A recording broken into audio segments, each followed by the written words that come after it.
নমস্কার, আপনাদের সবাইকে পাপিয়ার হেসেলে সাদর আমন্ত্রণ। আপনারা সবাই কেমন আছেন? আশা করছি আপনারা অনেক অনেক ভালো আছেন।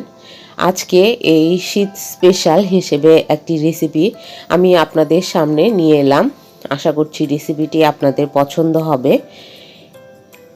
সমস্ত রকম সবজি দিয়ে পোলাও, এটা সবজি পোলাও এক কথায়। তো চলুন এই রেসিপিটি শুরু করা যাক। প্রথমে এখানে আমি কড়াই বসিয়ে দিয়েছি। কড়াইয়ের মধ্যে 3 টেবিল স্পুন মতন আমি ঘি অ্যাড করে দিলাম। এখানে 2 টেবিল স্পুন ঘি আছে আর 1 টেবিল স্পুন বাটার রয়েছে। এগুলো সব ভালো করে মেল্ট করে নেবার পর আমি এই ঘি ও বাটারের যে মিক্সচার রয়েছে তার মধ্যে টুকরো করে রাখা আলু দিয়ে দিলাম। এখানে আমি নতুন আলু নিয়েছি। আলুগুলো বেশ বড় না, আবার খুব একটা ছোটও না, মাঝারি সাইজের। এই আলুগুলোকে দিয়ে দিলাম। দেবার কিছুক্ষণের মধ্যেই আমি এর মধ্যে 3টে গাজর সেই একই রকম সাইজ করে টুকরো করে রাখা সেটাকেও দিয়ে দিলাম। দিয়ে এই গাজর আর আলুটাকে আমি একটু ভালো করে ভেজে নেব। লাল কালার হয়ে যাবে না বা ব্রাউন কালারটা হবে না, এখানে একটুখানি ভাজা ভাজা ভাব আসবে, তখনই আমি ওটাকে নামিয়ে নেব। আলু আর গাজরটাকে নামিয়ে নেবার পর এখানে একটি ছোট সাইজের ফুলকপি, সেটাকেও আমি টুকরো করে নিয়েছি।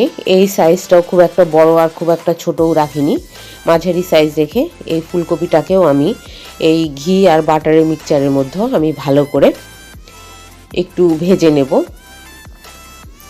এই যে দেখুন মোটামুটি কালার হয়ে এসছে, একটুখানি ব্রাউন কালার হয়ে গেছে। আমার ফুলকপিটাও ভাজা হয়ে গেছে, এবার সেটাকে আমি তুলে নিলাম। আর এখানে দেখুন আমি একটুখানি বিনস নিয়েছি, সেটাকেও একটুখানি টুকরো করে কেটে নিয়েছি। আপনারা চাইলে ছোট কিংবা বড় হিসেবে কেটে নিতে পারেন।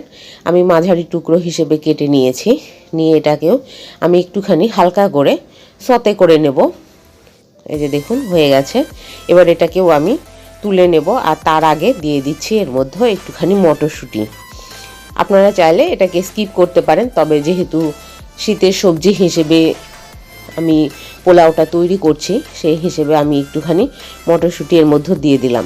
মটরশুঁটিটা বেশিক্ষণ ভাজলে এটা ফাটতে শুরু করবে, সেজন্য আমি সামান্য একটু ভেজে তুলে নিলাম। আর একটুখানি আমি ঘি আর বাটারের মধ্যে অ্যাড করে দিয়েছি। আর এখানে দিয়ে দেব গোটা গরম মশলা। গরম মশলার মধ্যে এলাচ, দারচিনি, লবঙ্গ, গোলমরিচ, বড় এলাচ সব রয়েছে। আর তার সঙ্গে দিয়ে দিয়েছি 2টো শুকনো লঙ্কা ফাটিয়ে আর 2টো তেজপাতা দিয়ে এটাকে একটুখানি আমি লো ফ্লেমে নাড়াচাড়া করে নিচ্ছি, যাতে গরম মশলা থেকে একটি দারুণ গন্ধ বেরিয়ে আসে। বেরোনোর পরে আমি এখানে গোবিন্দভোগ চাল এখানে আমি 200 গ্রাম মতো নিয়ে নিয়েছি। এটাকে আমি আগের থেকে ধুয়ে জল ঝরিয়ে রেখে দিয়েছিলাম। সেটাকে দিয়ে দেবার পর আমি কন্টিনিউ নাড়াচাড়া করে এই ঘি আর বাটারের মিক্সচারের মধ্যে আমি গোবিন্দভোগ চালটাকে ভালো করে গোবিন্দভোগ চালটাকে আমি ভালো করে ভেজে নিচ্ছি। এই দেখুন মোটামুটি লো ফ্লেমে ভাজতে ভাজতে কালারটা একটুখানি চেঞ্জ হয়ে আসবে। সেই মুহূর্তে এখানে আমি অ্যাড করে দেব পরিমাণ মতন লবণ। আমি যেহেতু সবজিগুলোতে ভাজার সময় লবণ দিইনি, সেহেতু লবণটা আমি এই চালের মধ্যে একবারে অ্যাড করে দিলাম। আপনারা চাইলে ভাজার সময় সবজির মধ্যে লবণ দিয়ে ভেজে নিতে পারেন। তো এখানে মোটামুটি আমার গোবিন্দভোগ চালটা ভাজা হয়ে এসছে। এবার এর মধ্যে আমি দিয়ে দেব গরম করে রাখা জল। আপনারা চাইলে নর্মাল জলও ইউজ করতে পারেন, তবে আমি একটু গরম করে নিয়েছি জলটাকে, নিয়ে সেই জলটাকে দিয়ে দিলাম। এখানে আমি 200 গ্রাম চালের জন্য 400 গ্রাম জল নিয়েছি, ডবল। আপনারা সবসময় ডবল ব্যবহার করবেন, তাহলে পোলাওটা অবশ্যই ঝুরঝুরে হবে। আর এখানে আমি অ্যাড করে দিচ্ছি চিনি। আপনারা অবশ্যই চিনিটা অ্যাড করবেন, পোলাও যেহেতু মিষ্টি ভাব একটু লাগবে। এখানে আমি 1.5 টেবিল স্পুন মতন চিনি অ্যাড করে দিলাম। দিয়ে এটাকে ভালো করে নাড়াচাড়া করে দিচ্ছি। দেবার পর যত রকমের সবজিগুলো আমি ভেজে রেখেছিলাম সেই সবজিগুলো এই কড়াইয়ের মধ্যে দিয়ে দেব। দিয়ে ভালো করে নাড়াচাড়া করে আমি এটাকে ঢাকনা চাপা দিয়ে রেখে দেব। আমি এটা সাদা পোলাওই করছি, হলুদ দিইনি।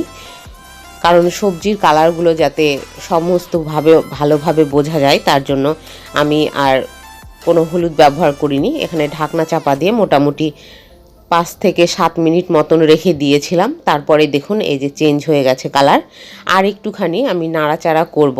আর তার আগে আমি এখানে অ্যাড করে দিচ্ছি সামান্য পরিমাণে কাজু বাদাম, তার সঙ্গে রয়েছে কিশমিশ আর রয়েছে চিনে বাদাম। সেটাকে আমি ভালো করে ভেজে নিয়েছিলাম, নিয়ে খোসা ছাড়িয়ে নেবার পর আমি এর মধ্যে দিয়ে অ্যাড করে দিলাম।